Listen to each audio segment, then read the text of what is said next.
Shalom. Sekali lagi Bapak Ibu Saudara, Shalom. Haleluya, haleluya. Kita boleh ada pagi hari ini semua berkat Tuhan, semua karena kasih Tuhan. Kesempatan Tuhan masih beri dalam hidup saya dan saudara. Sebab itu pagi hari ini saudara, kita bukan hanya sekedar mau datang, kita bukan hanya sekedar hadir, kita bukan hanya sekedar ada, tetapi benar-benar hidup kita mau cari Tuhan Yesus Kristus pagi hari ini. Kita mau beribadah kepada Tuhan dengan sungguh-sungguh. Amin saudara. Haleluya, haleluya. Beri pujian bagi Raja di atas segala Raja. Sebab hanya kepada Dia segala kemuliaan, segala pujian, segala hormat. Haleluya, haleluya Tuhan. Ini hidup kami bawa kepada-Mu Bapa. Sebab belum pernah ada kasih di dunia seperti kasih-Mu Tuhan di dalam hidup kami. Terima kasih, terima kasih. Haleluya, haleluya.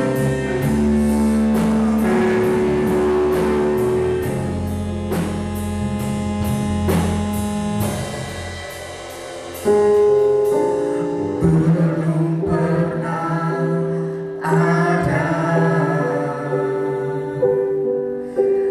kasih di dunia sanggup menerima diriku apa adanya selain kasih-Mu, Yesus. Terima kasih Tuhan. Sungguh tiada lagi kasih seperti ini, sanggup mengubahkan diriku menjadi baru selain kasih-Mu, Yesus. Bersama-sama dalam hatiku Kau berkata, ku kagumi dalam hati kasih-Mu tiada duanya. Sampai kini kami mengakui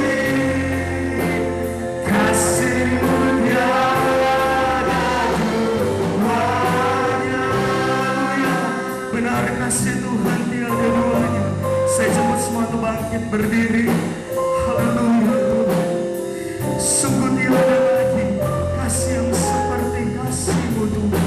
Sungguh tiada lagi ya Tuhan kasih seperti ini, sanggup mengubahkan kami, sanggup mengubahkan hidup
Terima kasih buat kasih-Mu Tuhan.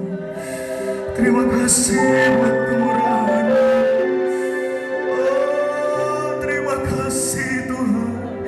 Mari Bapak Ibu Saudara naikkan setiap ucapan terima kasih-Mu kepada Tuhan. Tuhan Yesus, terima kasih. Biar Engkau terus tuntun hidup kami Tuhan. Terus bawa kami tenggelam di dalam hadirat-Mu Bapa. Buat kami menikmati hadirat-Mu Tuhan. Sebab hanya di dalam hadirat-Mu Tuhan ada ketenangan, ada kedamaian. Haleluya, haleluya. Terima kasih. Kami boleh merenungkan setiap kehidupan kami tanpa pimpinan-Mu Tuhan. Semuanya hanya sia-sia Tuhan.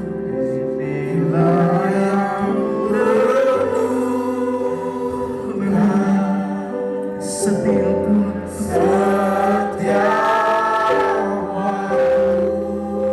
nyanyian pujian pengakuan,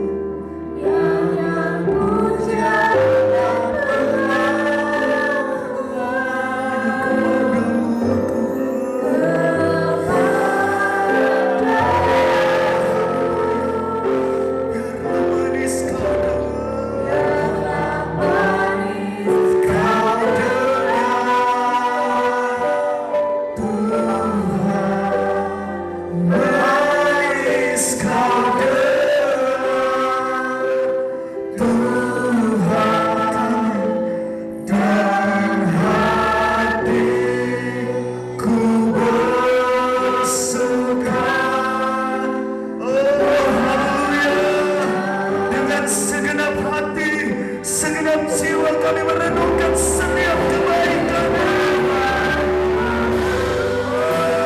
Terima kasih Tuhan. Terima kasih. Nyanyian pujian dan pengakuan hanya bagi Engkau Raja di atas segala raja. Haleluya.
dalam setiap kehidupan kami, pribadi lepas pribadi. Kami boleh ada oleh perkenanan Tuhan.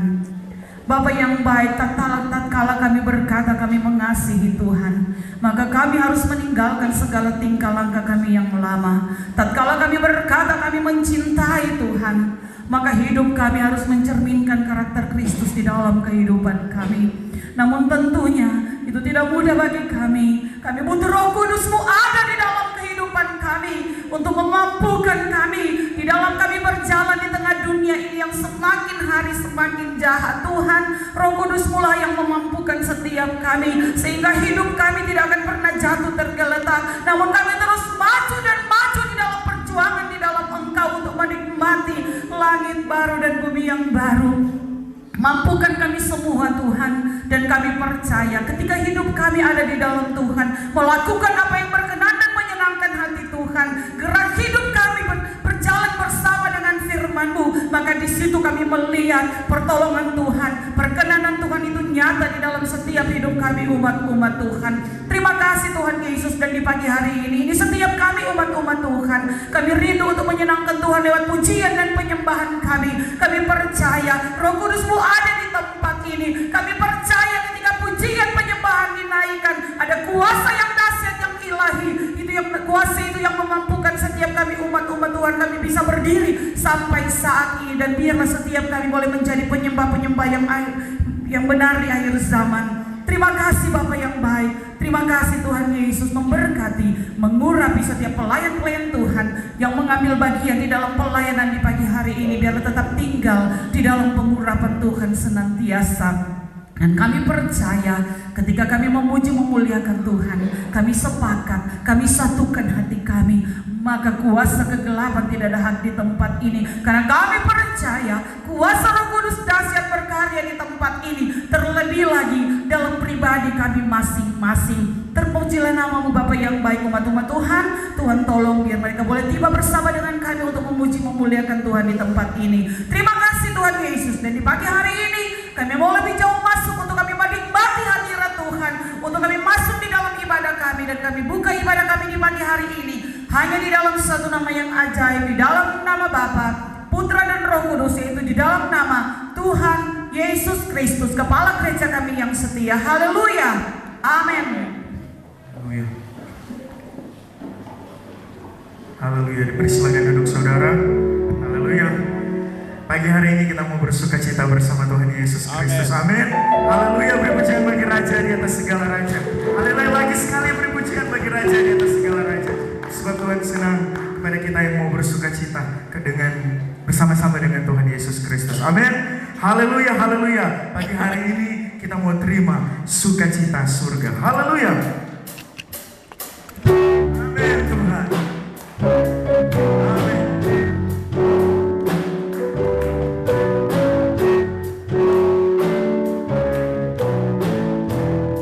Sama-sama kita katakan, masuk sukacita surga, itulah kekuatan bagi jiwa. Amin.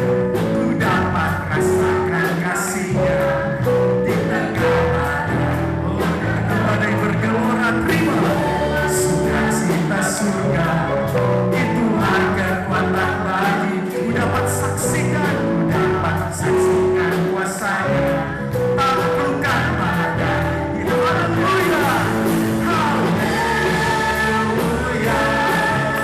Kau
segala kemuliaan yang bagi Raja di atas segala raja. Haleluya, beri pujian bagi Raja di atas segala raja. Haleluya. Amin. Tanganku ku angkat padamu, mensyukuri rahmat yang kau. Kakiku melompat lagi, sebab rahmat-Mu baru setiap hari. Bersyukurlah, haleluya. Bersyukurlah kepada Tuhan. Amin. Sebab Dia baik, sebab Dia baik. Bahwasanya ku selamanya kasih setia-Nya, kasih bersyukurlah, bersyukurlah. Kami bersyukurlah setiap kebaikan-Mu. Amin. Bahwasanya ku selamanya kasih setia-Nya, kasih setia-Nya. Oh, terima kasih buat setiap kasih-Mu Tuhan. Terima kasih Bapa.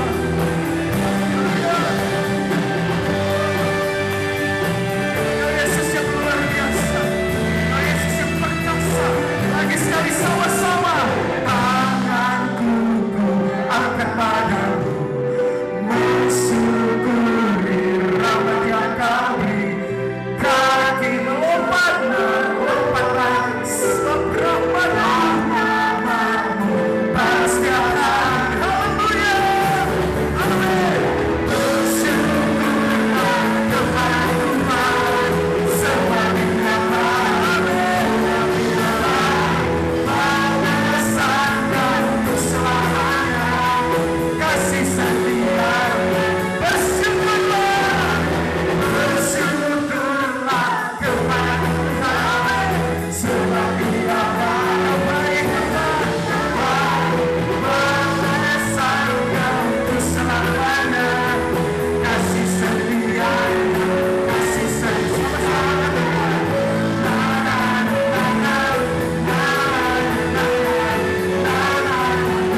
Lagi sekali saudara, haleluya.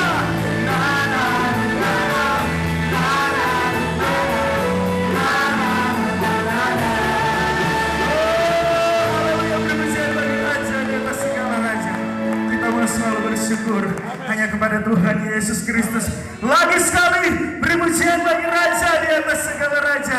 Sebab Tuhanlah perlindungan kami, Tuhanlah kota benteng saya dan saudara. Haleluya, haleluya. Amin Tuhan. Amin Tuhan. Terima kasih Tuhan. Oh, terima kasih Bapa. Janji-Mu kemenangan kami. Oh, haleluya. Amin Tuhan. Janji-Mu menuntun langkahku. Kepadamu ku percaya, kepadamu ku percaya. Tak takut akan bahaya, ku tak takut akan bahaya. Sebab Engkau besertaku, haleluya. Sebab Engkau besertaku. Engkaulah perlindungan kami, Engkaulah perlindunganku. Hanya Kau, kota bentengku denganmu. Ku aman, ku takkan gentar. Haleluya. Engkau adalah mulia. Tiada bukan akan di depan. Oh, terima kasih Tuhan. Engkau ada di depan kami Tuhan.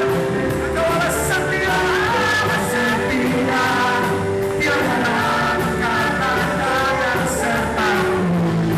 Kau besertaku, janji-Mu kemenangan. Oh, terima kasih Tuhan. Terima kasih Bapa, janji-Mu menuntun langkah kami. Oh, haleluya.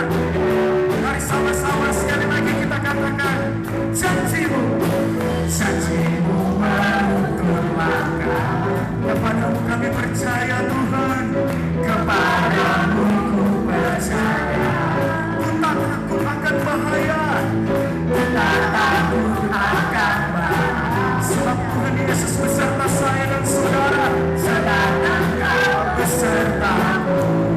Engkaulah perlindungan, Engkaulah perlindungan. Oh, amin. Kota bentengku, ku aman,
Terima kasih Bapa di surga. Terima kasih Tuhan Yesus Kristus. Saatnya Tuhan, kami akan mendengarkan kebenaran firman Tuhan. Biar kebenaran ini Tuhan terus menuntun kami. Di dalam nama Tuhan Yesus Kristus. Dalam nama Tuhan Yesus. Roh Kudus yang terus memampukan kami untuk kami boleh melewati hari-hari yang ada. Tidak pernah terlambat tangan-Mu di dalam hidup kami Tuhan. Selalu tepat waktu di surga. Bahkan rambut kami jatuh pun Engkau tahu Bapa. Terima kasih Tuhan. Engkau Yesus yang tidak pernah terlelap menjaga kami. Oh terima kasih Tuhan. Tak pernah tinggalkan. Tak pernah tinggalkan perbuatan tangan-Mu. Yesus, Kaulah penciptaku. Sehelai rambutku jatuh Engkau pun tahu. Yesus, Kau pedulikanku. Yesus, Kau perhatikanku. Yesus, Kau perhatikanku. Takkan pernah terlambat pertolongan-Mu. Takkan pernah terlelap Kau menjagaku. Kaulah segalanya yang ku perlu di setiap jalanku. Sebab Engkau Allah yang tahu yang terbaik di dalam hidupku. Amin. Terima kasih Tuhan. Terima kasih Bapa di surga. Engkau Allah yang tidak pernah meninggalkan kami. Haleluya. Terima kasih Tuhan. Tak pernah tinggalkan. Dan selanjutnya sesuatu Tangan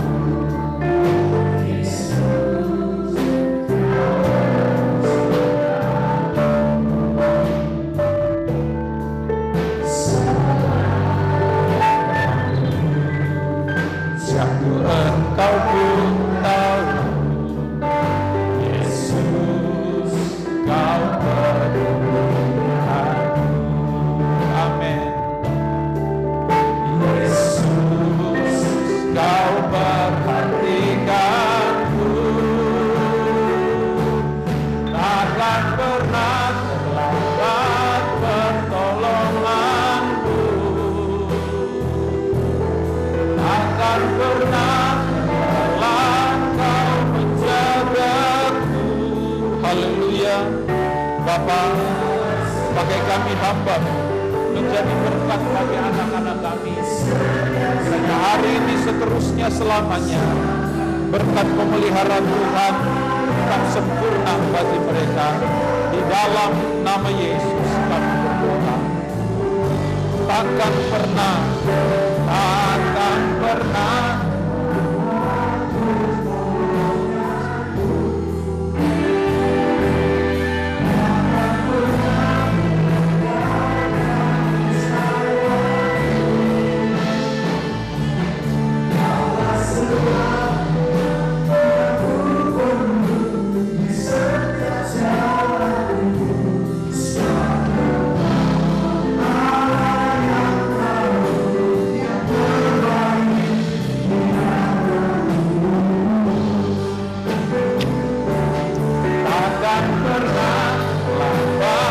pertolongan-Mu. Dengan kasih saya mengundang Bapak Julius Lai. Haleluya. Kaulah segalanya yang ku perlu di setiap jalanku. Sebab Engkau Allah yang tahu yang terbaik di dalam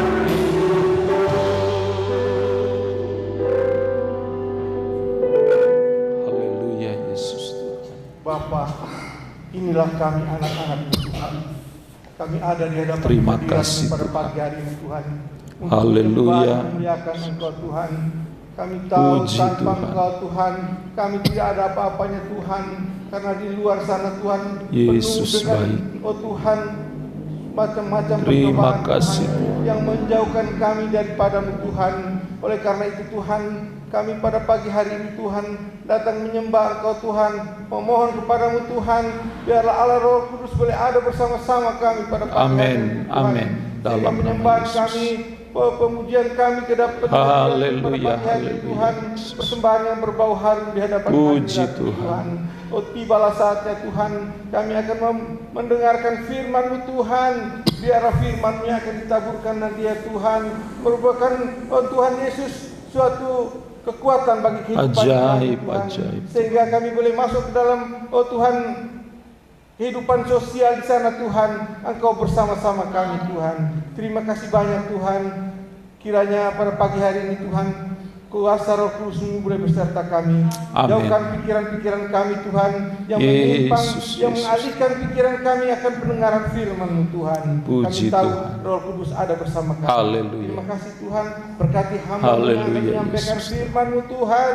Biarlah firman-Mu Dalam teguhkan nama nanti Yesus. Tuhan jatuh pada tempat yang Ajaib, yang ajaib. layak Tuhan. Terima kasih banyak Tuhan.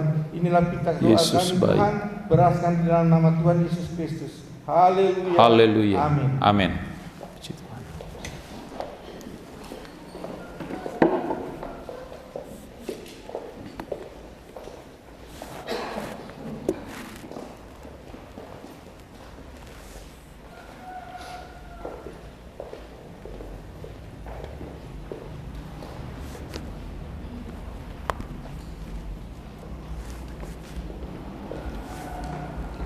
Puji Tuhan, selamat pagi Bapak Ibu.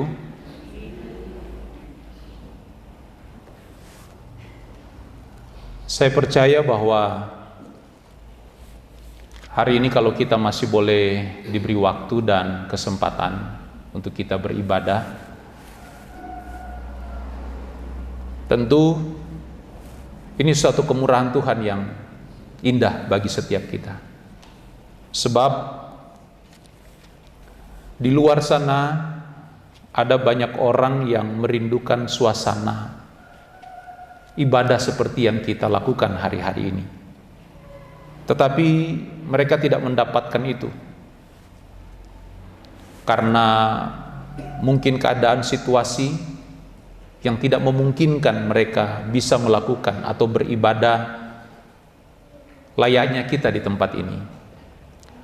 Ada orang di luar sana yang begitu merindukan suasana-suasana ibadah seperti yang kita jalani di tempat ini atau yang kita lakukan di tempat ini. Tapi apa daya, kondisi fisik atau tubuh lemah, sakit, dan tidak bisa untuk beribadah layaknya kita hari ini.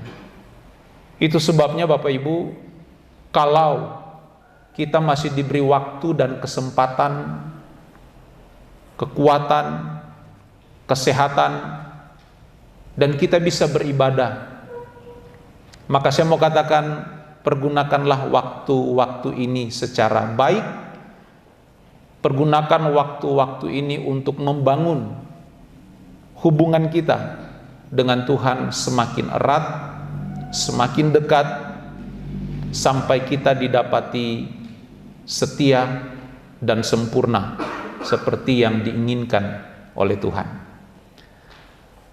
Bapak Ibu, saya 30 menit, 45 menit ke depan saya mau bawa saudara untuk memahami suatu hal.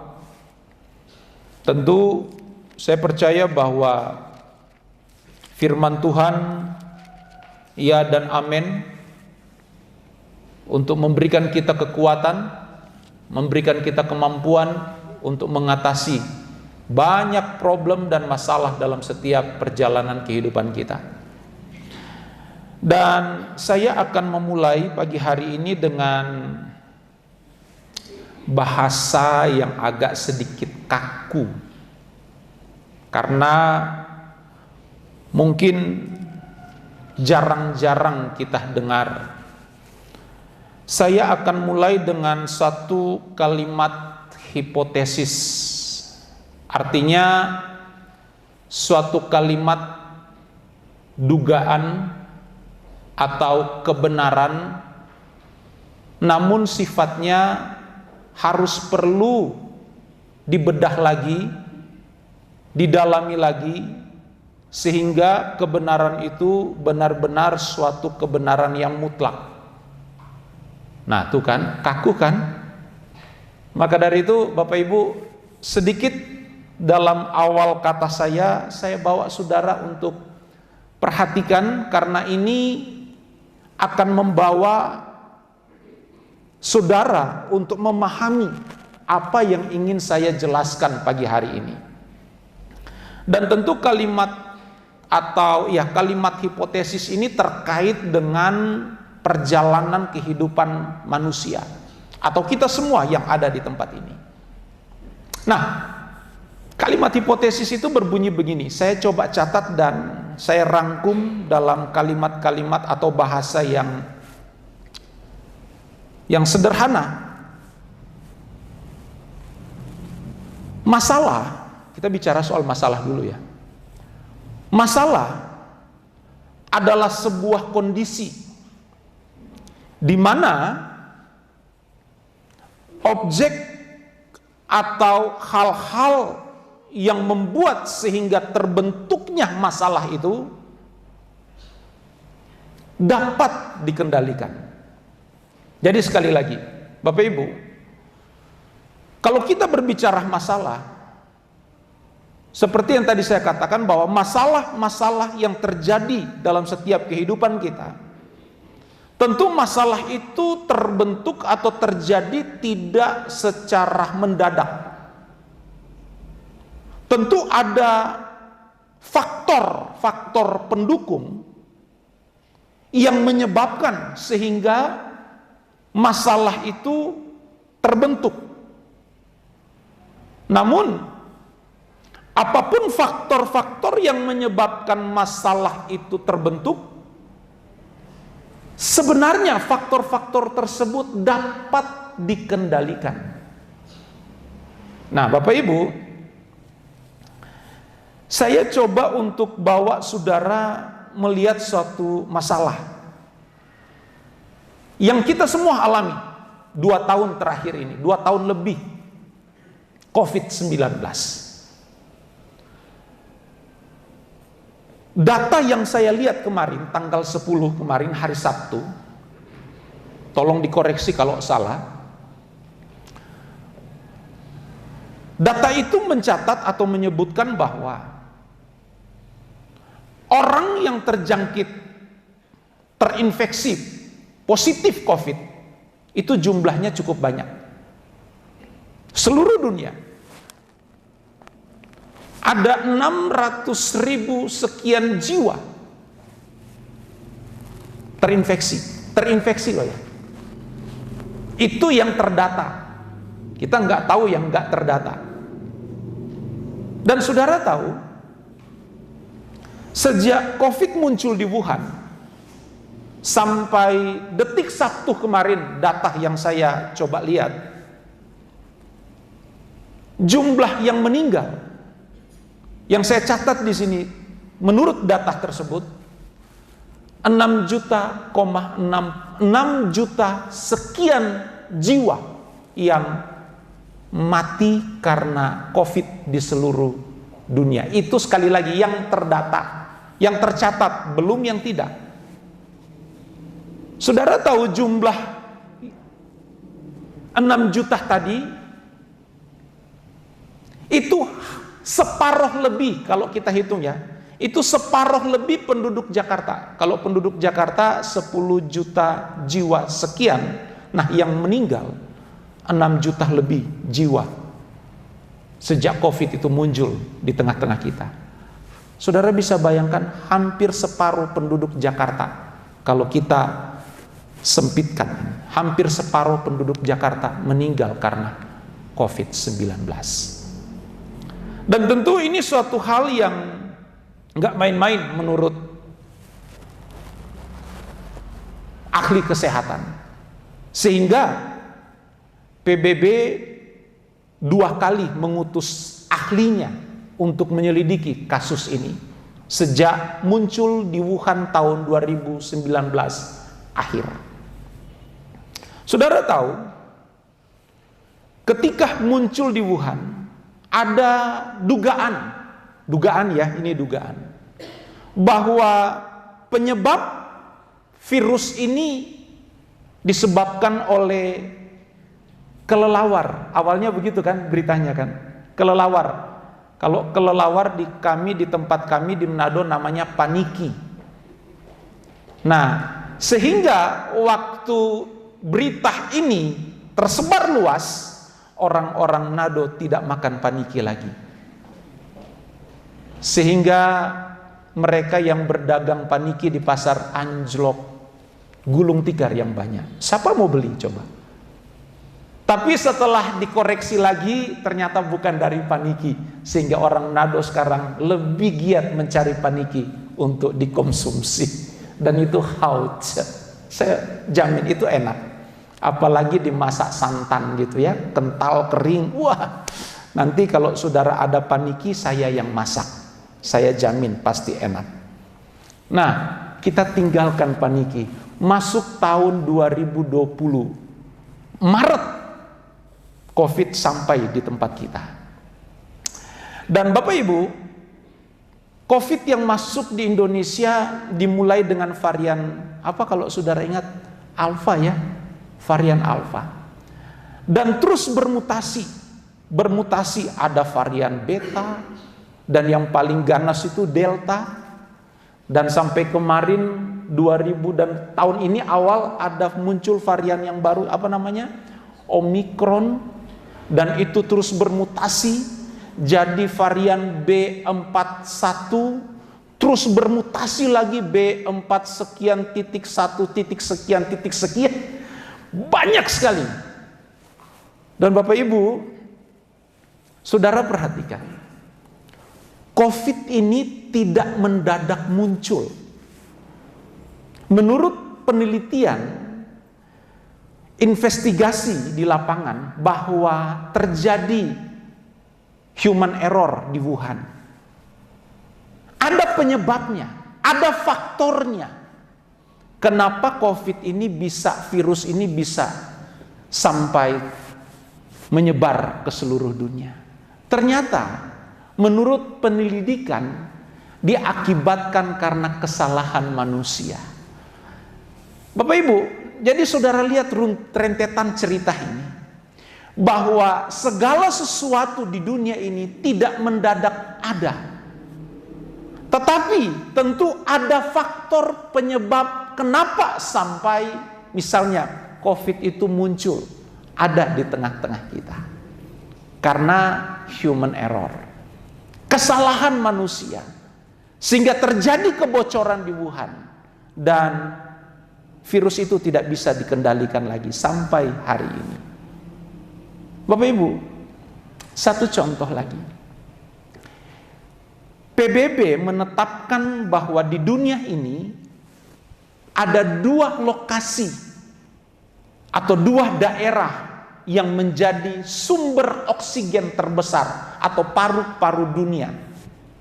Yang pertama, hutan di Amazon. Yang kedua, hutan di Kalimantan. Kita bersyukur Kalimantan ada di tengah-tengah kita.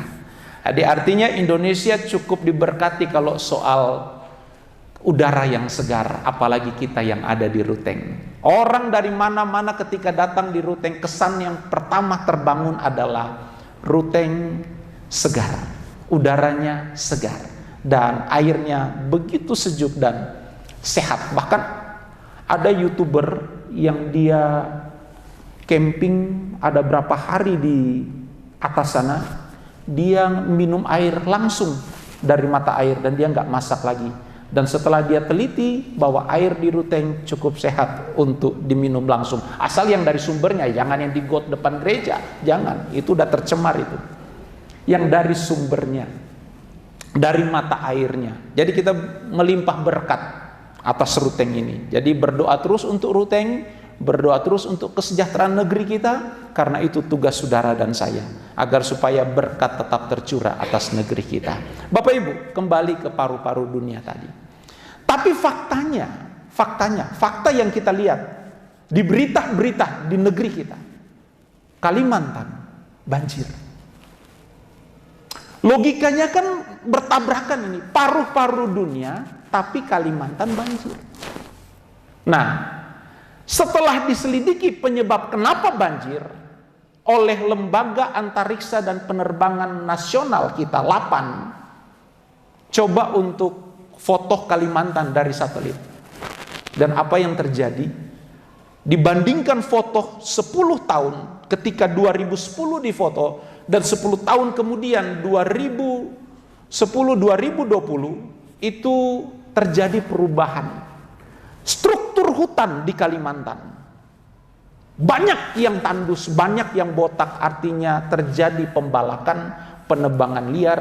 Apalagi sekarang pemerintah menetapkan Kalimantan akan dibangun ibu kota negara baru di sana, otomatis akan banyak hutan yang dibabat untuk dijadikan lokasi sebagai Nusantara baru, ibu kota baru. Bapak Ibu, bukannya saya mengkritik pemerintah supaya tidak bangun, enggak, tapi ini fakta.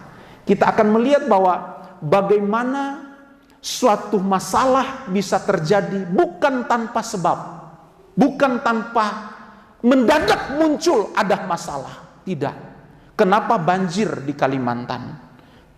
Karena tidak ada lagi kekuatan di dalam tanah untuk menahan curahan air hujan. Karena pohon-pohon sudah dibabat, pohon-pohon ditebang, pembalakan liar terjadi.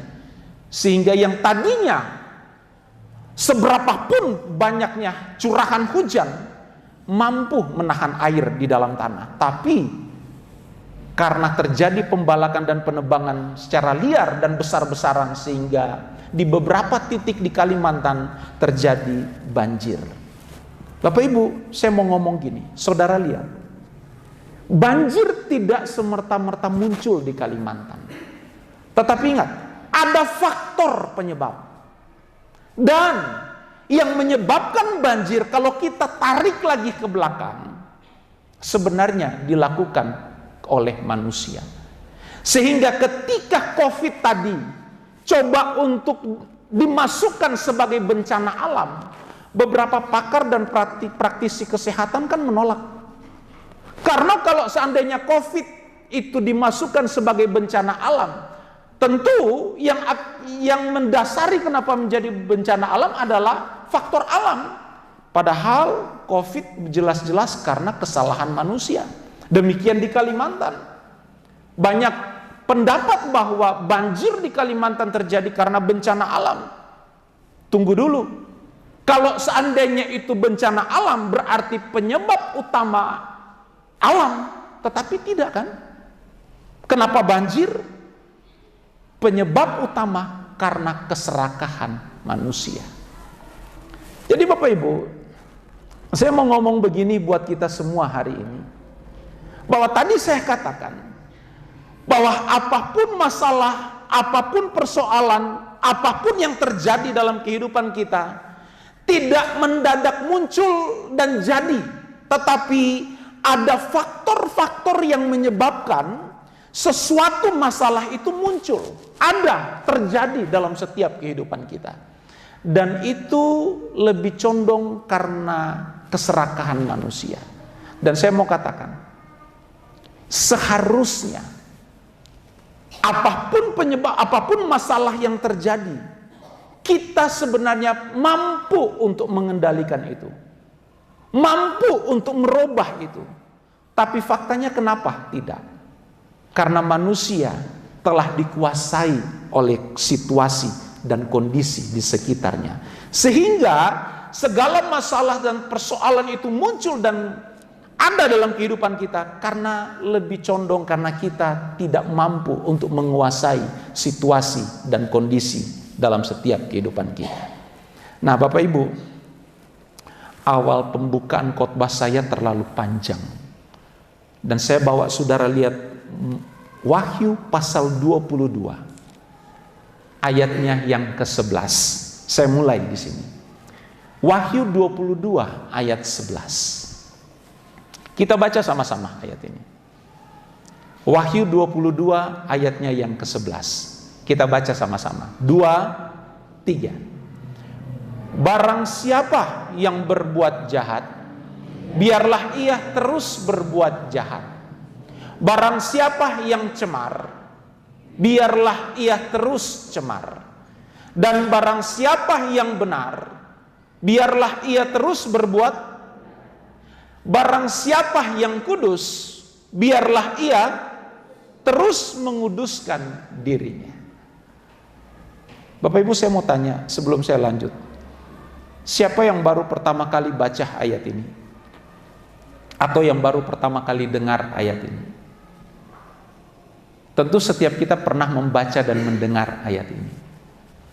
Tapi kalau saya persoalkan lagi, seberapa banyak kita yang telah membaca dan mendengar ayat ini, mempersoalkan ayat ini dengan keberadaan kehidupan kita hari-hari?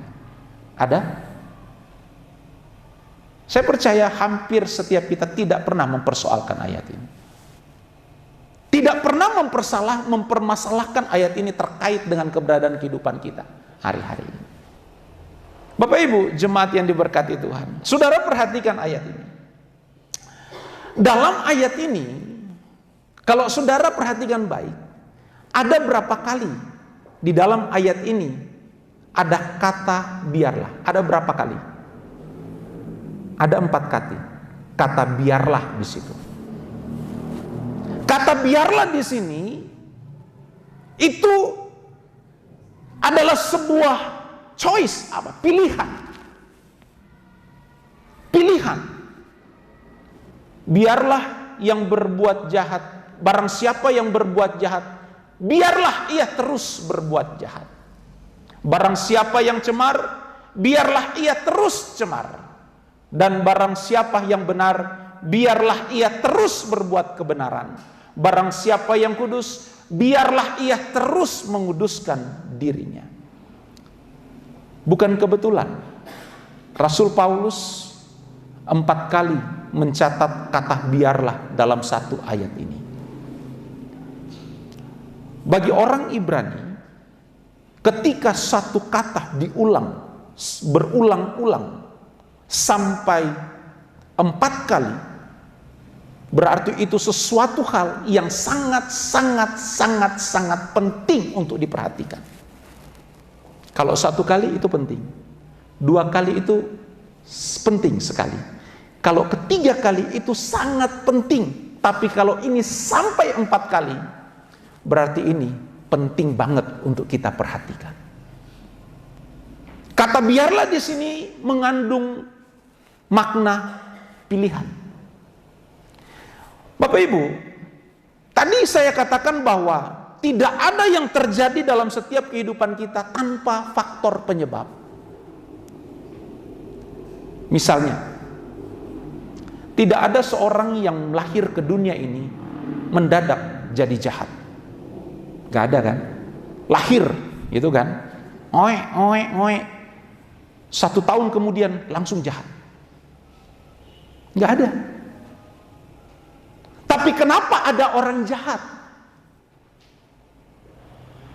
Tentu seseorang itu ketika dilahirkan, dia tidak mendadak atau muncul atau dilahirkan tiba-tiba jahat. Tentu ada faktor-faktor pembentuk yang mengakibatkan orang ini sampai pada titik tertentu dia jahat.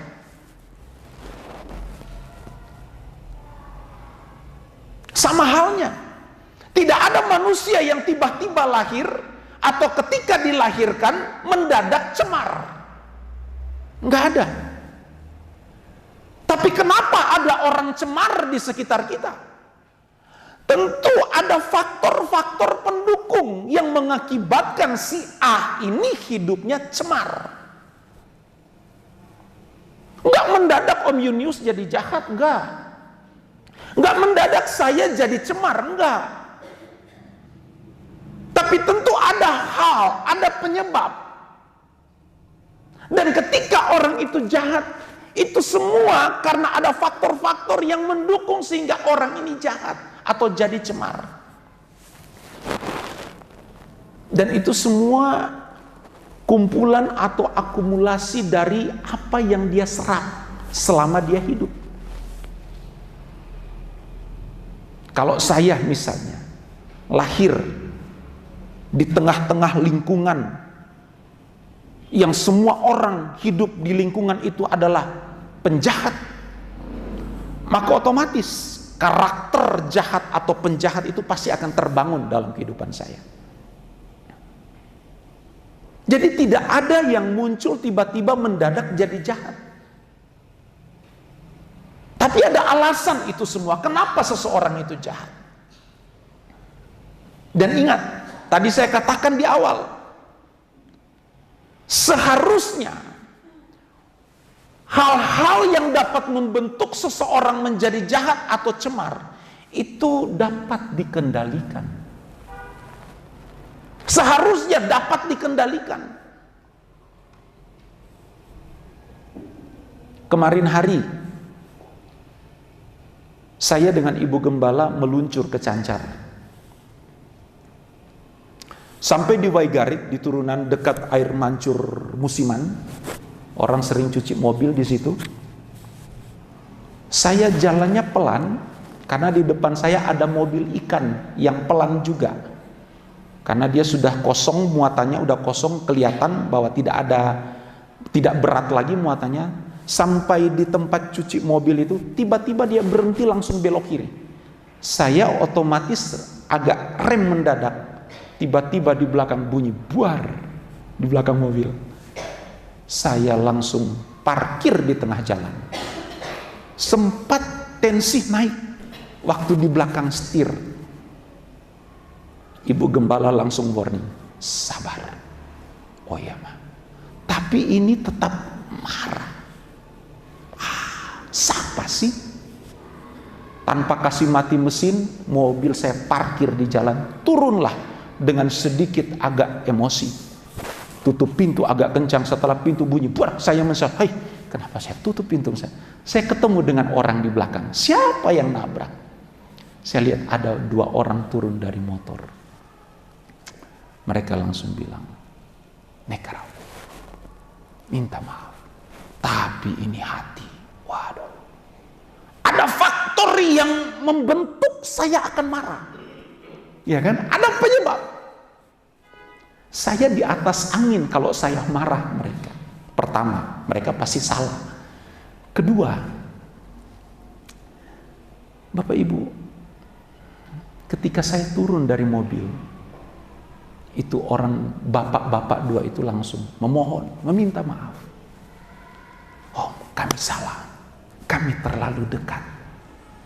Waktu mereka ngomong gitu, saya mulai down.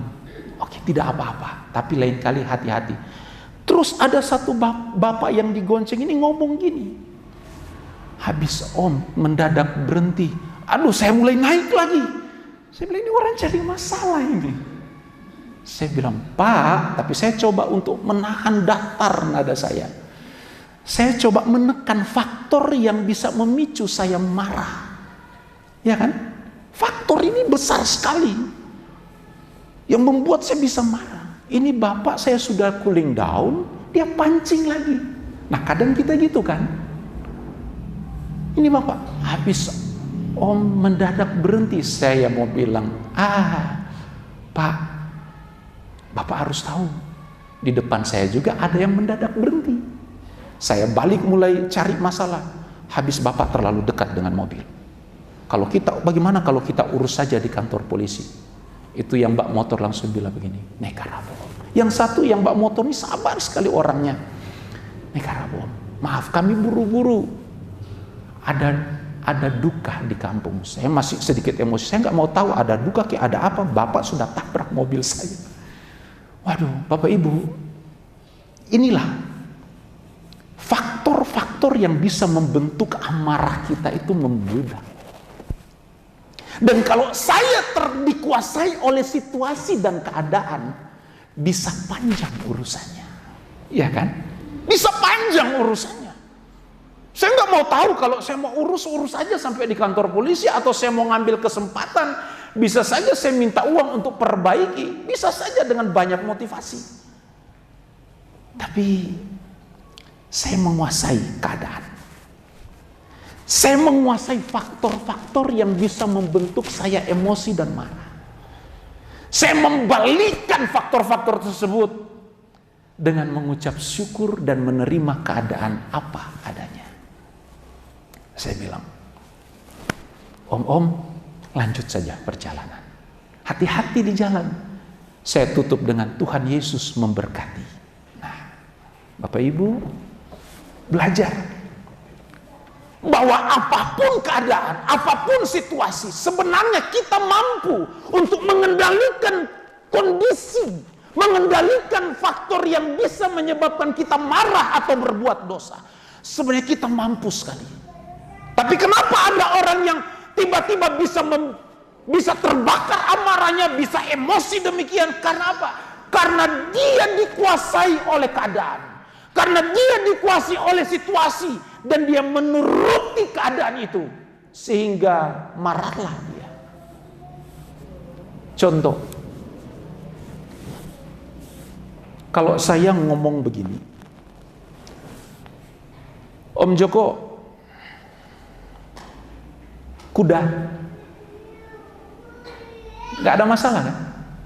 Tapi kalau coba saya ngomong ganti kata kuda dengan Om Joko, anjing, nggak enak kan? Tapi kalau saya persoalkan begini, apa beda binatang yang pertama dengan binatang yang kedua yang saya sebutkan? Kuda, anjing, apa beda? Nggak ada beda kan? Tapi kenapa ada orang yang marah ketika kata anjing ini disebutkan? Karena yang mengakibatkan orang itu marah adalah faktor pendukung. Emosinya tidak bisa ditahan. Dia tidak bisa menguasai. Karena anjing diidentikan dengan hal-hal yang tidak baik. Tapi sebenarnya kita mampu mengendalikan itu. Om Joko, kutu. Biasa kan? Coba kalau saya ganti kata kutu, Om Joko, bangsat. Kutu kan sama dengan bangsa. Coba saudara lihat kamus besar bahasa Indonesia. Kutu busuk. Kalau kita mengendalikan situasi, kita mampu merubah itu. Apapun yang disampaikan orang bernada negatif atau bernada nyinyir, bernada mengejek, tapi kalau kita mampu menguasai faktor-faktor tadi yang membuat kita bisa marah, nggak akan terjadi itu bentrok, nggak akan terjadi itu masalah, pasti tidak akan terjadi. Tapi kenapa ada orang yang begitu mudah marah? Kenapa ada orang begitu mudah emosi sampai berantem? Karena dia dikuasai oleh situasi. Dia tidak mampu merubah faktor-faktor tadi. Itu sebabnya Alkitab hari ini mengingatkan kita. Kita hidup di akhir zaman, Bapak Ibu. Kita hidup di tengah-tengah masa yang sulit. Masa yang sukar. Nah, saudara perhatikan. Saya mau ngomong gini. Kalau seseorang tidak punya kemampuan mengendalikan hal-hal yang dapat mengakibatkan seseorang itu marah, perhatikan. Kalau dia marah terus, dia emosi terus, perhatikan, apa yang muncul dengan orang tersebut? Akal sehatnya mulai turun. Akal sehatnya mulai nggak terkendalikan. Coba kalau akal sehat kita yang kita kendalikan, apapun situasi di sekitar kita, apapun keadaan, tapi kalau kita dapat mengendalikan akal sehat kita, tidak akan ada muncul bentrokan di dalamnya. Tidak akan muncul pertikaian di dalamnya. Tidak akan ada perang di dalamnya. Jadi kita belajar hari ini Bapak Ibu. Nah, saya punya contoh satu yang kira-kira dapat membawa kita lebih memahami hal ini. Di dalam kitab Kejadian. Kejadian pasalnya yang keempat. Ada kakak beradik di situ. Kain dan Habel. Saudara perhatikan. Dari peristiwa Kain dan Habel ini saya mau membawa kita memahami apa yang barusan saya ngomong tadi. Bahwa segala sesuatu yang terjadi dalam kehidupan kita tidak mendadak. Tetapi ada step, ada sistem yang dilakukan atau yang dilalui oleh seseorang sehingga orang itu bisa memiliki karakter yang bermacam-macam. Nah, contoh Kain dan Habel, saya cepat ya. Perhatikan, ada urut-urutannya di situ. Ada step-stepnya di situ.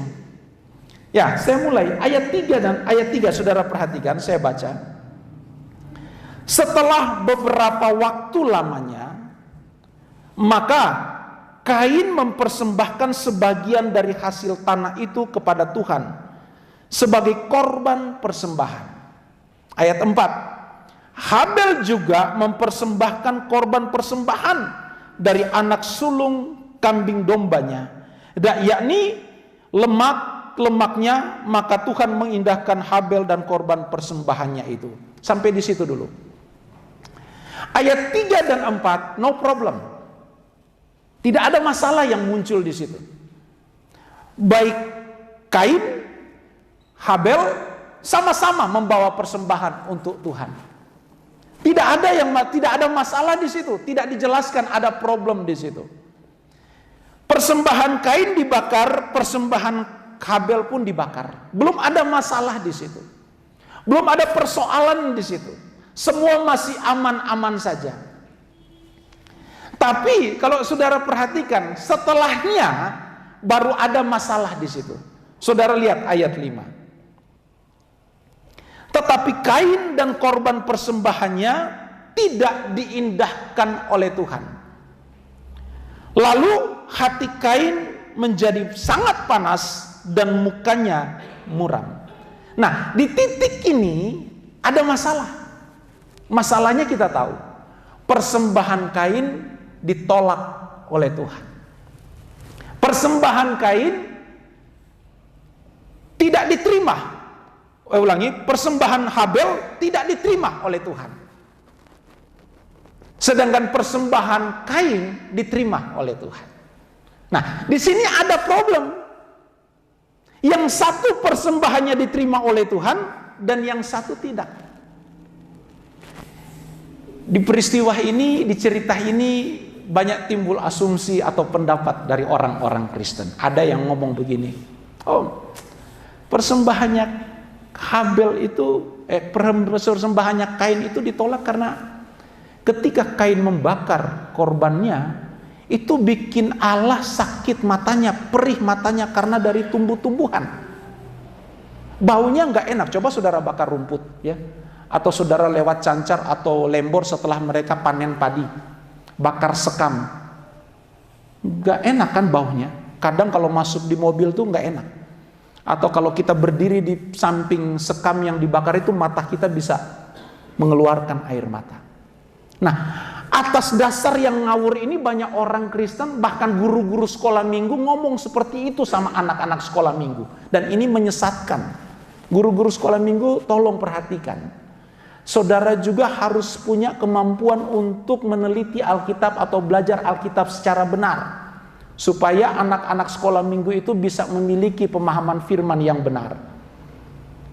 Karena dari anak-anaklah mereka mulai terbentuk kebenaran itu dengan benar dalam kehidupan mereka. Jadi jangan berpikir nanti kalau sudah remaja dewasa baru kebenaran yang benar. Enggak, dari sekolah minggu. Nah, Bapak Ibu, saudara perhatikan kembali ke Kain dan Habel. Di sini mulai ada persoalan. Di sini ada mulai masalah antara persembahan Kain dan persembahan Habel. Dan saya coba perhatikan, kenapa persembahan Kain ditolak dan Habel diterima? Bukan karena jenis, bukan karena yang satu mempersembahkan dari hewan ternak, yang satu dari tumbuh-tumbuhan, atau dalam hal ini lebih kepada gandum, hasil panen. Bukan kepada jenis, atau Allah menolak persembahan Kain, menerima persembahan Habel karena berbeda jenis persembahan. Tidak. Kira-kira apa dasar Alkitab yang bisa menyokong atau membenarkan pandangan ini? Saudara ingat gak, Yesus pernah ngomong begini dalam Injil Matius pasal 5. Yesus pernah ngomong gini, Matius pasal 5 ayatnya yang ke-23 dan 24.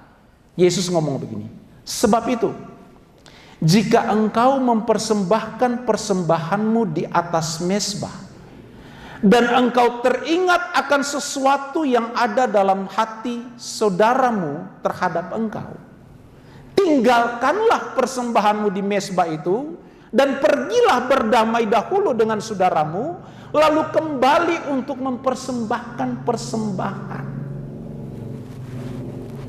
Jadi masalahnya di mana? Antara persembahan Kain dan Habel, sikap hati. Masalahnya, letak persoalannya ada di sikap hati. Saudara lihat ayat-ayat sebelumnya, tidak dicatat bahwa ketika mempersembahkan persembahan berupa anak domba yang tambun, Habel mempersembahkan beri yang terbaik untuk Tuhan.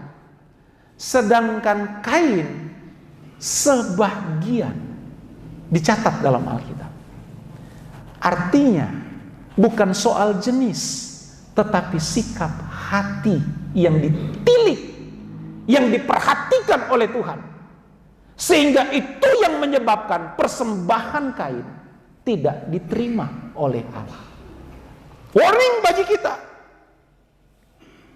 Apa yang saudara bawa untuk Tuhan hari ini?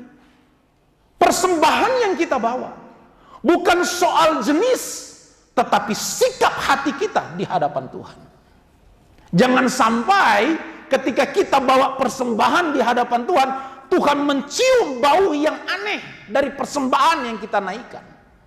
Dan itu akan membawa dampak yang buruk dalam hidup kita. Dalam mempersembahkan persembahan, sikap hati kita dulu yang kita bereskan. Bukan soal nilai, bukan soal jenis, tetapi bagaimana sikap hati kita membawa persembahan di hadapan Tuhan. Baik persembahan dalam bentuk harta benda, dalam bentuk pikiran, dalam bentuk tenaga, atau hidup kita.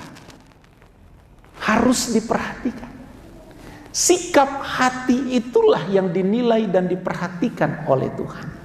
Bukan soal banyak dan sedikitnya. Bukti, janda miskin lebih dipuji, diangkat oleh Tuhan Yesus ketimbang persembahan-persembahan yang dilakukan atau yang diberikan oleh orang-orang lain. Kembali berbicara tentang sikap hati. Nah, Bapak Ibu, Kain dan Habel, kita perhatikan. Di sini kita belajar juga bahwa ternyata cara pandang Tuhan dengan cara pandang kita manusia itu beda. Kalau Tuhan melihat hati, kita manusia melihat apa yang nampak di muka. Maka dari itu Bapak Ibu, kita belajar hari ini. Nah, saya lanjut, saya tidak mau berlama-lama di hal ini karena ada beberapa hal juga. Saudara lanjut, perhatikan. Tadi saya katakan bahwa seseorang tidak mendadak jadi jahat. Seseorang tidak mendadak jadi cemar. Tapi pasti ada penyebab, ada alasan, ada sesuatu yang mengakibatkan si A atau si B ini jahat dan cemar. Dan tadi saya katakan bahwa sebenarnya hal-hal yang bisa menyebabkan seseorang bisa jadi jahat dan cemar itu bisa dikendalikan. Kalau kita mengendalikan sisi positif kita yang mengatasi sisi negatif yang terjadi di sekitar kita. Dan pasti tidak akan ada bentrok. Nah, kembali kepada Kain dan Habel. Perhatikan Kejadian pasal 4 ayat 5 bagian B. Di sana Alkitab katakan, lalu hati Kain menjadi sangat panas dan mukanya muram. Kain hatinya mulai panas. Kain hatinya mulai tidak terkendali. Faktor-faktor tadi yang menyebabkan Kain mulai marah sama Tuhan. Hatinya panas, mukanya muram. Kenapa hati panas, muka muram? Karena persembahannya tidak diterima oleh Allah. Di sini kita belajar lagi. Seharusnya Kain itu ngerti siapa Allah yang dia sembah. Oh, sangat ngerti. Karena saya terlalu yakin, sekalipun tidak tercatat dalam Alkitab, di masa itu hubungan manusia dengan Allah itu bisa berkomunikasi. Bisa manusia mendengar suara Allah langsung. Bisa juga Allah langsung berbicara kepada manusia. Mestinya kalau Kain menguasai situasi kondisi, Kain tanya dong sama Tuhan. Tuhan, kenapa persembahanku tidak diterima? Bisa enggak? Bisa saja. Tapi kenapa Kain tidak melakukan itu? Kain lebih membiarkan hatinya, dirinya untuk dikuasai situasi. Kain tidak punya kemampuan untuk mengendalikan faktor-faktor yang bisa membuat dia marah. Kita belajar dari Kain ya, supaya kita mampu tampil sebagai anak-anak Tuhan yang indah dan berkenan di hadapan Tuhan. Saudara lihat, ketika Kain semakin marah, semakin emosi, akal sehatnya mulai turun. Dan apa yang terjadi?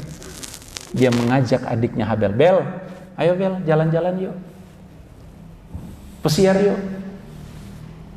Kita tahu Kain membunuh Habel, mati. Kenapa itu terjadi? Enggak mendadak Kain langsung membunuh adiknya, enggak. Karena ada faktor, ada hal, ada sesuatu yang menyebabkan sampai Kain membunuh Habel.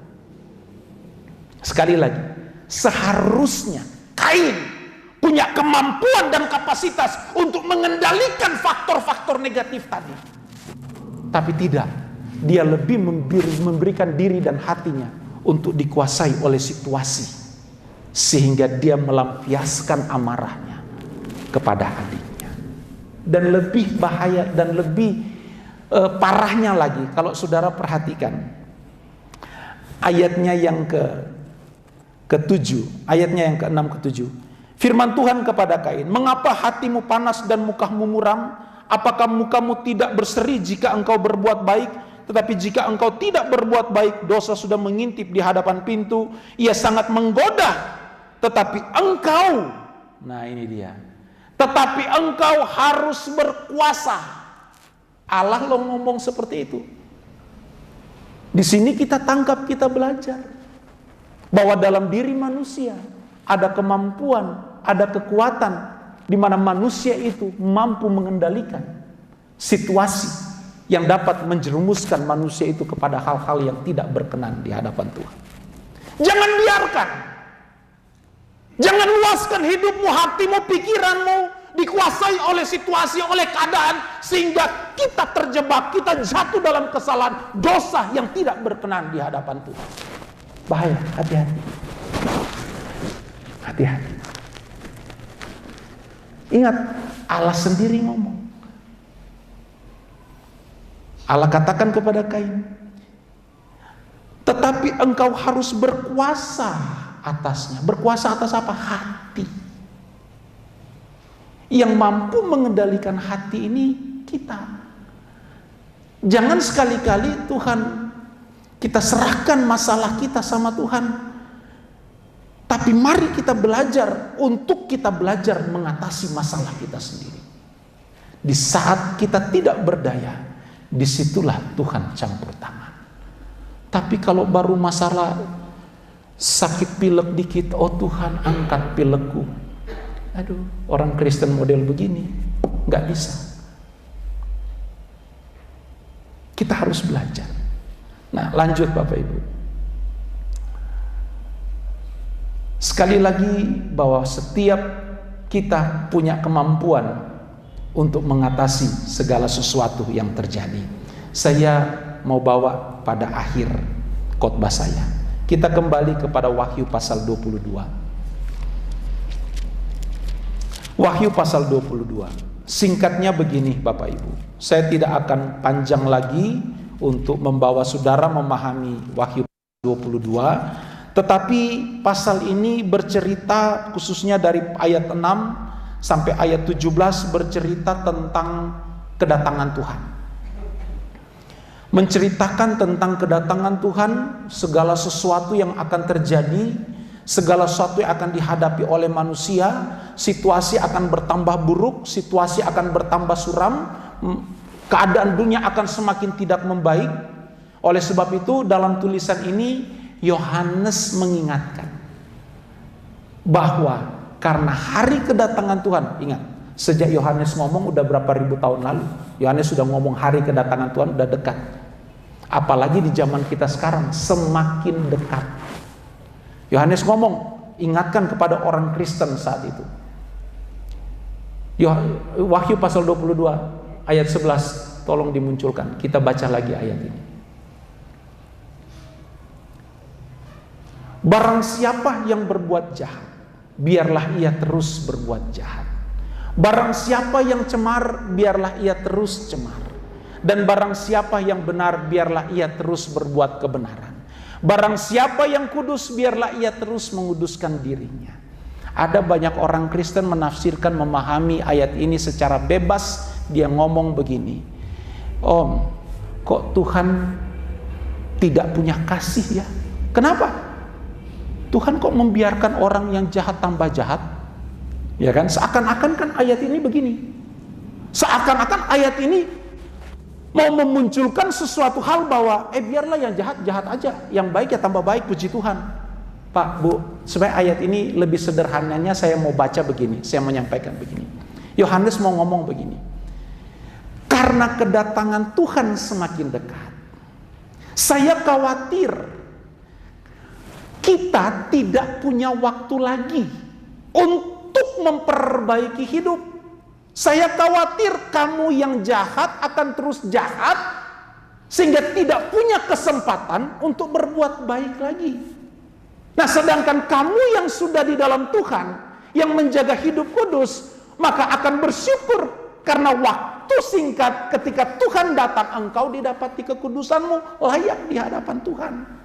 Karena sebelumnya Yohanes berbicara tentang kedatangan Tuhan. Waktu-waktu singkat di mana Tuhan akan datang. Nah, ini juga yang saya bahasakan hari ini. Jangan sampai kita tidak punya kesempatan untuk berbuat baik lagi. Tiba-tiba Tuhan datang besok pagi, blek, kita mati dalam keadaan yang mengenaskan, tidak berkenan di hadapan Tuhan. Persiapkanlah hari mati kita secara sempurna di hadapan Tuhan. Memento mori. Satu kali waktu kita akan meninggalkan dunia ini. Satu kali waktu kita akan berpulang kepada Tuhan. Nah, disayangkan kalau ketika kita pulang, Tuhan datang atau kita mati dalam keadaan yang tidak berkenan di hadapan Tuhan. Karena sifat buruk kita masih kuat. Sifat jahat kita masih kuat. Nah, sifat jahat dan hidup cemar ini bisa kok kita ubah. Karena kita dilahirkan tidak mendadak jahat. Kita dilahirkan tidak mendadak cemar. Tetapi kenapa ada orang jahat, ada orang cemar? Karena tentu ada penyebab di sana. Ada faktor yang membuat orang ini menjadi jahat dan cemar. Dan faktor-faktor ini kita mampu untuk mengendalikannya. Dan hari ini belum terlambat. Hari ini belum terlambat. Tuhan masih memberikan kita waktu. Mari kita pergunakan waktu ini untuk bawa hidup kita ini semakin kudus dan berkenan di hadapan Tuhan. Menjelang kedatangan Tuhan. Jangan kita santai dulu lagi. Tuhan masih lama. Tuhan masih lama, Om. Nanti dulu kalau sangkakala sudah berbunyi baru saya bertobat. Bapak Ibu jemaat yang diberkati Tuhan, singkat waktu perjalanan kita. Persiapkan hari penghakiman itu dengan baik dalam hidup kita. Di sela-sela silaturahmi saya dengan beberapa jemaat dengan Pak Bupati kemarin, saya sedikit selipkan ini untuk jadi perenungan Bapak Bupati. Saya sedikit tekankan soal ini karena kita bicara apa? Oh ya, ada keluarga dari Pak Bupati yang meninggal. Dan beliau yang mengangkat sendiri bahwa ada banyak orang yang tidak siap menghadapi kematian. Saya berpikir, oh mungkin beliau sudah baca buku yang saya berikan beberapa bulan sebelumnya tentang kekekalan. Saya yakin dia sudah baca itu. Dan saya tekankan hal itu. Sehingga ketika saya menyiapkan materi ini kemarin, Tuhan, saya harus kunci materi ini dengan apa? Ya, saya ambil bahasa kalimat yang sederhana, memento mori. Suatu teks Yunani yang mengingatkan bahwa kita pasti mati. Kita pasti akan berakhir. Maka dari itu persiapkan hari mati kita. Persiapkan hari kematian kita secara baik dan secara sempurna. Banyak orang Kristen tidak memperhatikan ini. Tiba-tiba orang Kristen itu berdiri di depan maut, dia ketakutan, dia gemetar, tidak siap untuk hadapi itu. Banyak orang Kristen seperti itu. Oleh sebab itu panggil hamba Tuhan, panggil pendeta, banyak-banyak dari seluruh Indonesia, doakan supaya dia kuat. Kenapa baru hari itu persoalkan? Kenapa enggak dari jauh-jauh hari? Nah, salah satu hal bagaimana kita persiapkan hari mati kita adalah bagaimana supaya kita tidak terjebak dalam kejahatan ketika Tuhan datang kali yang kedua. Ubah faktor-faktor pembentuk kenapa kita jahat. Ubah faktor-faktor yang membentuk kenapa kita hidup cemar. Dan tidak ada yang mustahil bagi Tuhan. Bagi kita anak-anak Allah diberikan kuasa oleh Tuhan untuk supaya kita jadi anak-anak Tuhan. Kenapa kita menyerah? Om, saya tidak mampu om. Om, saya tidak kuat om. Saudara kuat, saudara mampu. Saudara dan saya sama di hadapan Tuhan, diberikan kemampuan untuk kita mampu mengubah situasi yang bisa menjebak kita berbuat suatu kesalahan di hadapan Tuhan. Dan ini tugas pribadi lepas pribadi. Bapak Ibu, bagi kita yang berbuat baik, teruslah berbuat baik. Jangan lagi kita hidup dalam kecemaran dan kejahatan di hadapan Tuhan. Karena Tuhan tidak lama lagi datang menjemput kita. Tuhan Yesus memberkati. Saudara boleh tutup Alkitab saudara.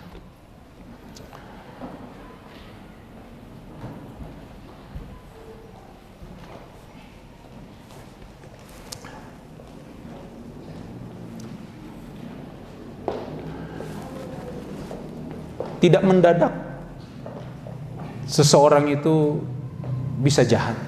Tidak. Tidak mendadak seseorang itu hidupnya cemar. Tidak. Tentu ada alasan. Dan hal-hal yang membuat orang bisa jahat dan cemar dapat dikendalikan. Faktor-faktor tersebut bisa dikendalikan. Dan hari ini kita diingatkan Tuhan agar supaya kita tidak terjebak dalam kejahatan dan kecemaran menjelang kedatangan Tuhan kali yang kedua. Berusahalah untuk berdamai dengan diri kita.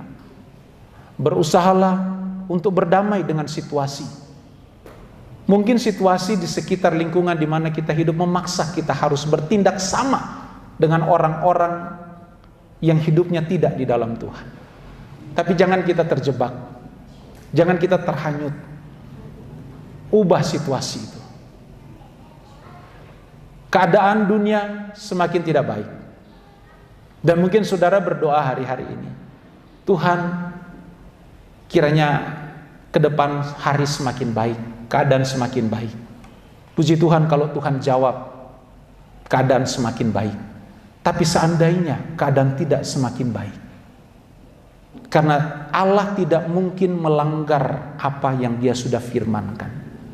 Menjelang kedatangannya, keadaan dunia tidak akan semakin baik. Kalau keadaan dunia tidak semakin baik, terus apa solusinya?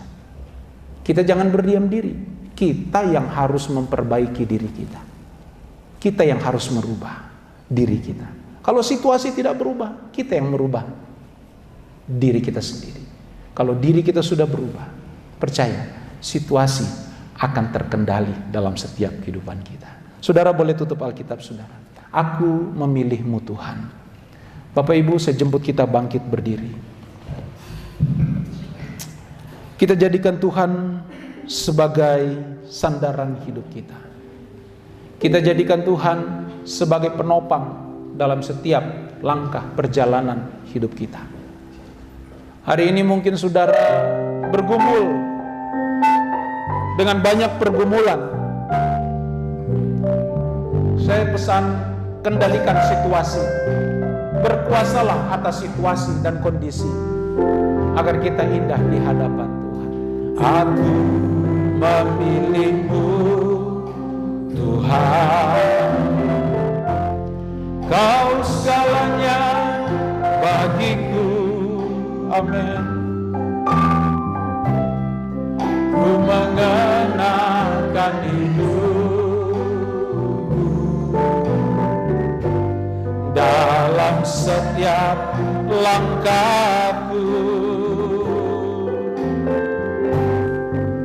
Diriku telah Kau beli dengan darah yang suci. Haleluya. Hidupku yang sekarang ini bukannya aku lagi. Amin. Indahnya gemerlap dunia dan kemegahannya,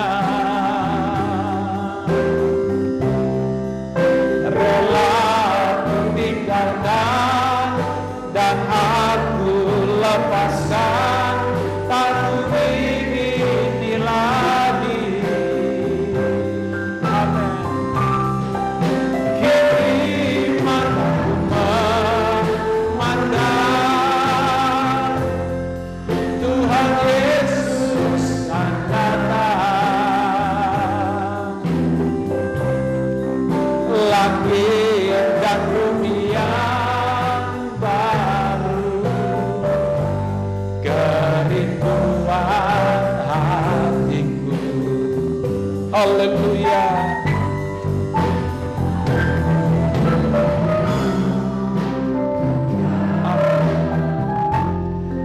Kau segalanya bagiku. Haleluya.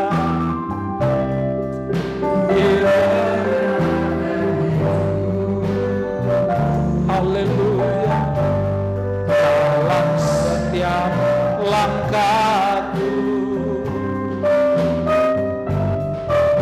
diriku telah Kau beli dengan darah yang suci. Hidupku yang sekarang ini bukannya aku lagi. Oh haleluya. Indahnya gemerlap dunia dan kemegahannya, rela ku tinggalkan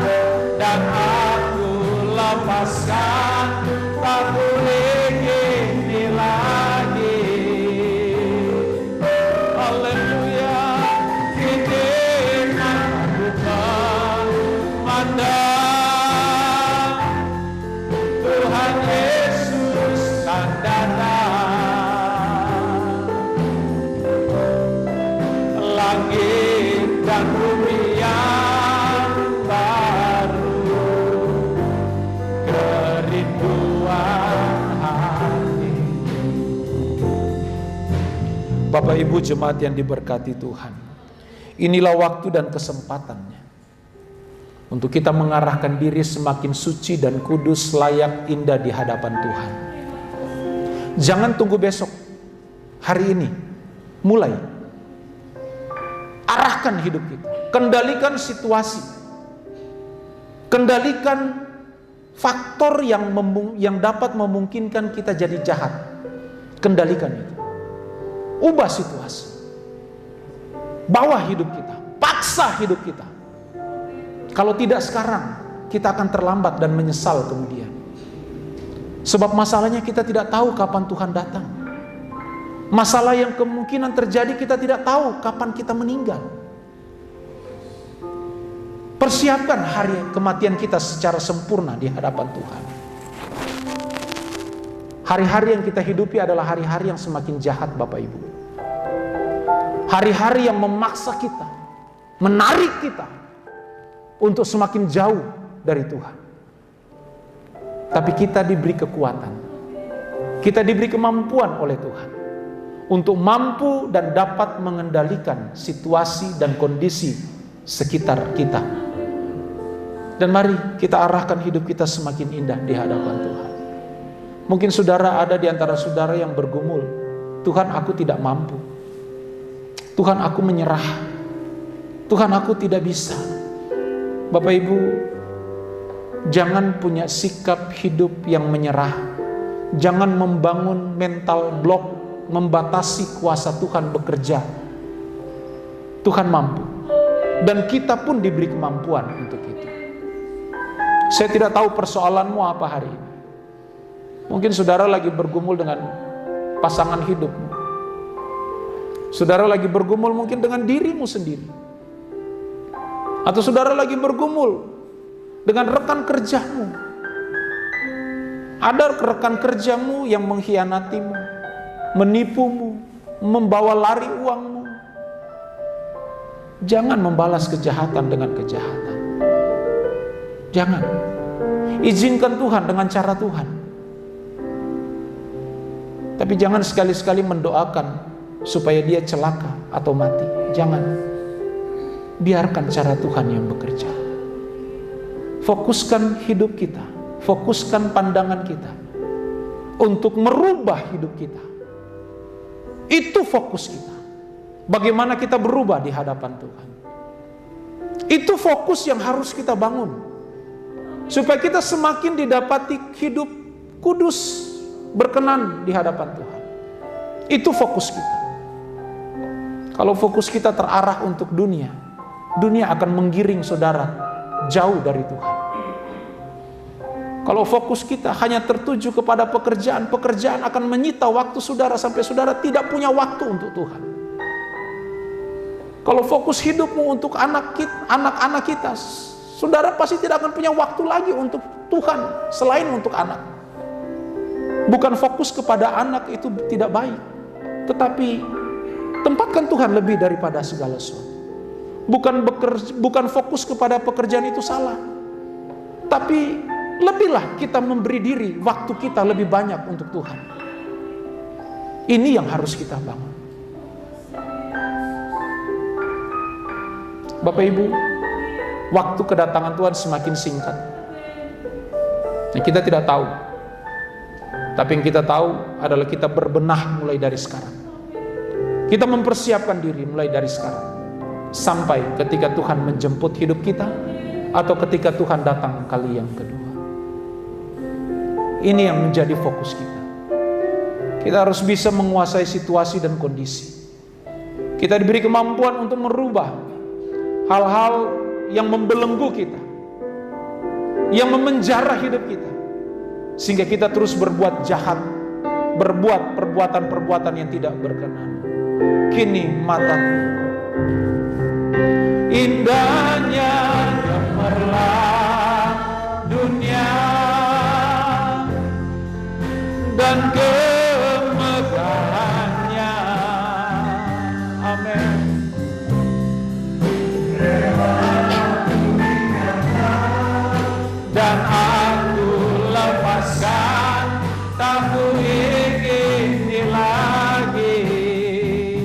amin, haleluya.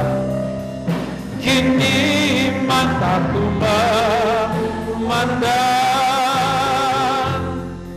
Tuhan Yesus akan datang. Langit dan bumi yang baru, kerinduan hati. Bapa, terima kasih, firman-Mu sudah kami dengar, dan saatnya kami mau dan akan melakukan firman-Mu. Kami rindu, kami didapati setia, kudus dan layak Tuhan. Dan kami akan terus berjuang untuk terus ada dalam kehidupan yang berkenan bagi Tuhan. Kami akan merubah situasi, kami akan merubah hal-hal yang memenjara hidup kami, sehingga kami terus hidup dalam kejahatan. Kami mau membuang itu semua Tuhan, kami mau merubah itu semua. Dan hari ini kami akan memulainya. Kami akan memulai hidup yang berkenan di hadapan Tuhan. Terima kasih Tuhan, kami bersyukur atas firman-Mu. Dan biarlah firman itu menjadi kekuatan dalam hidup kami. Dalam nama Yesus kami berdoa. Haleluya. Amin. Puji Tuhan, silakan kembali duduk Bapak Ibu. Bapak Ibu, minta waktu sebentar sebelum kita kembali ke tempat kita masing-masing. Dan sebelum kita diberi kebebasan untuk meletakkan korban dan persembahan, baik korban pertama, kedua, dan jenis-jenis persembahan yang lain. Waktu saudara perhatikan untuk kegiatan kita di sepanjang minggu. Untuk ibadah minggu tanggal 18 Desember,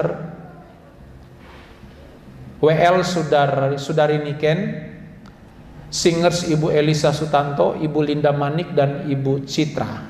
Musik Bapak Rusligo, Bapak Joko Yohanes, Bapak Yunius Tumbel, dan Bapak Seka. LCD nanti Saudara Andri.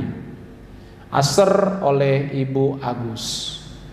Demikian Bapak Ibu yang akan melayani di ibadah minggu depan. Dan untuk kegiatan kita di sepanjang minggu, ada latihan sebentar ya, latihan kor sebentar jam 7. Dan sekolah minggu sudah terus latihan setiap hari Minggu. Dan untuk kegiatan minggu Natal kita, maksudnya perayaan Natal kita tanggal 24, seperti yang sudah disampaikan berulang-ulang dari tempat ini, menjadi perhatian kita bersama. Dan Bapak Ibu yang mau memasukkan atau membawa kado sudah bisa dibawa, dan sudah ada beberapa kekasih Tuhan yang bawa. Yang belum, silakan. Dan waktu batas akhir sampai seharilah sebelum kegiatan perayaan Natal di tempat ini. Dan untuk dekorasi terus berbenah. Nanti sepanjang minggu ini ada juga kita akan dekor gereja ini. Jadi nanti akan ada informasi-informasi lewat WA group, agar supaya kita bisa ada di gereja pada waktu yang sudah ditentukan. Bapak Ibu, adapun pemberitahuan atau penyampaian saya yang berikut menyangkut kewaspadaan kita dengan lingkungan di mana kita tinggal. Begini Bapak Ibu, bulan lalu ada kejadian yang terjadi di Rowang, sama di daerah Pau, sekitar Pau dan sekitarnya sana. Jadi ada satu modus kejahatan yang terjadi. Jadi informasi ini terus disebarkan. Kemarin saya dapat informasi ini dari Pak Camat Langkerembong untuk diteruskan kepada masyarakat dan kepada kita di sini. Jadi modusnya itu terjadi sekitar jam 2 dini hari, jam 2, berkisar jam 2 sampai jam 3 dini hari. Seakan-akan di sini misalnya rumah kita ada 50 meter kurang lebih atau 100 meter setelah rumah kita itu seakan-akan ada terjadi kecelakaan. Dan yang kecelakaan itu sepeda motor, ada nonah yang boncengan. Jadi ini pelakunya lebih dari 1 orang, lebih dari 2 orang. Jadi yang bawa motor laki-laki ini datang mengetuk pintu, minta pertolongan, dan ketika orang yang di rumah itu bangun hendak mau tolong orang yang jatuh, yang celaka tadi, tentu si tuan rumah ini nggak fokus lagi, pintunya dibiarkan terbuka.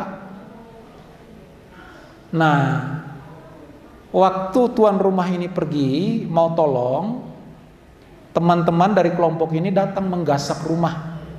Jadi pokoknya sekilat apa aja yang di situ yang bisa diambil, mau handphone, mau TV, mau tape, apa aja.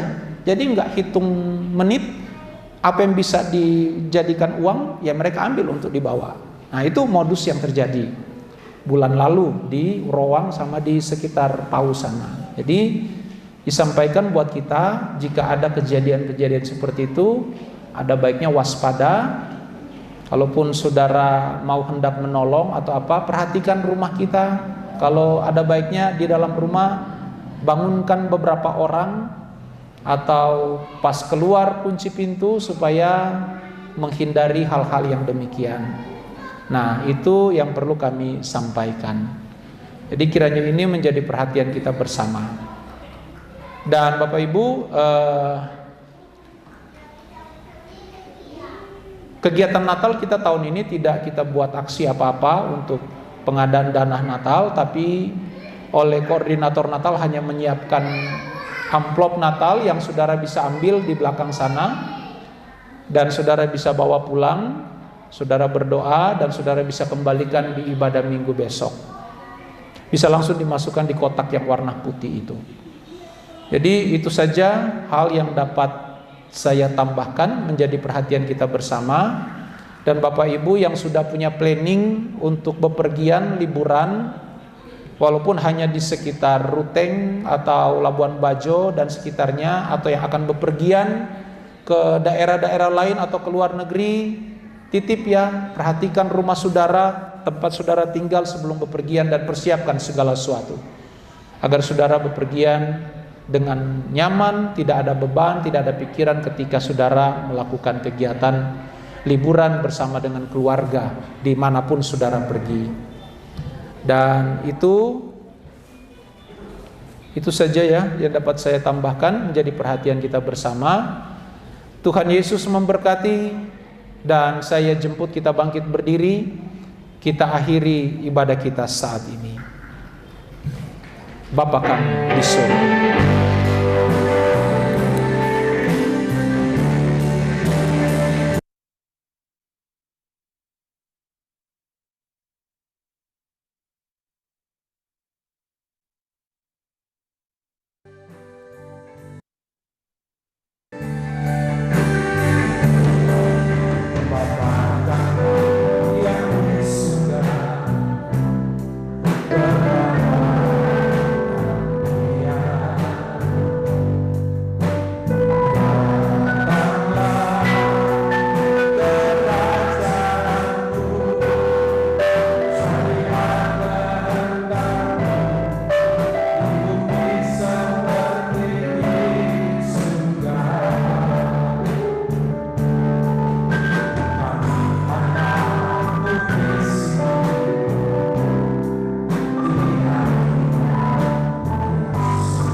Bapa kami di surga, kami naikkan pujian dan syukur. Terima kasih Bapa, Engkau sudah pimpin, Engkau sudah campur tangan, Engkau sudah memberkati kami, ibadah kami saat ini, dari awal sampai detik saat ini.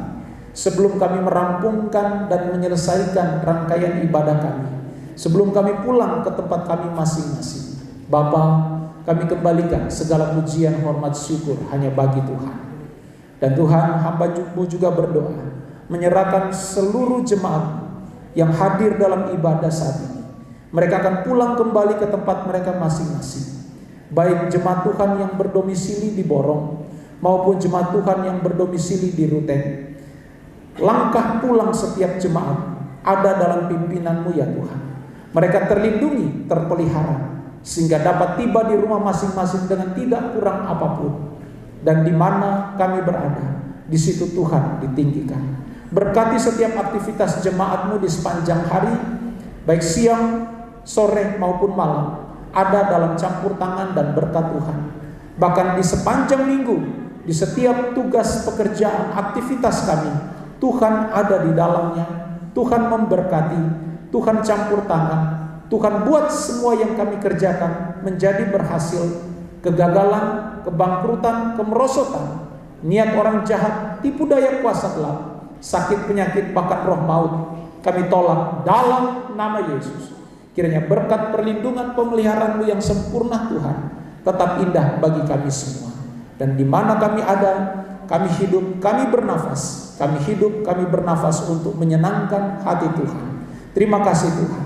Hamba berdoa Tuhan memberkati setiap uluran tangan korban serta persembahan jemaat maupun persembahan jemaat dalam hal-hal yang lain, dalam perayaan Natal, dalam pembangunan, ataupun jemaat-Mu yang mengembalikan milik-Mu ya Tuhan. Berkati semuanya, berkati dan indah pada waktunya. Kami percaya, kami menikmati berkat dan kebaikan Tuhan.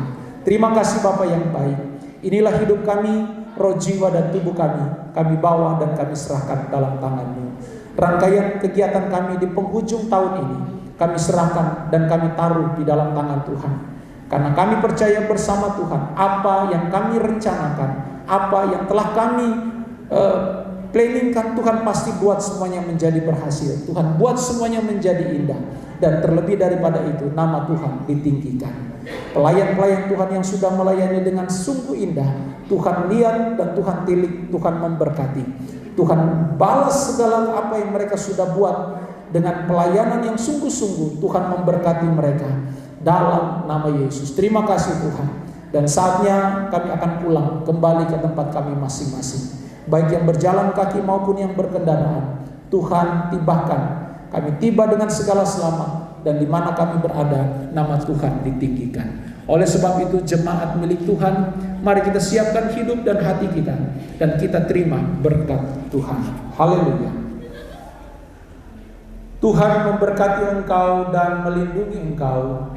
Tuhan menyinari engkau dengan wajah-Nya dan memberkati engkau dengan kasih karunia-Nya. Bahkan Tuhan menghadapkan wajah-Nya kepada setiap kita dan memberkati kita dengan damai sejahtera-Nya.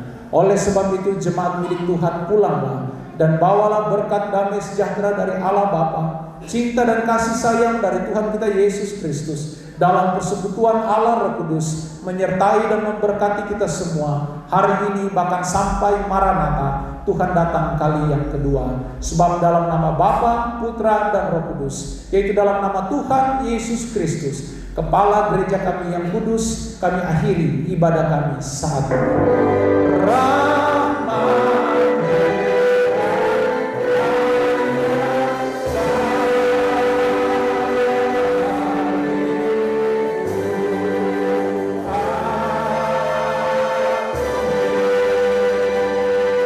Selamat siang, hati-hati di jalan, Tuhan memberkati.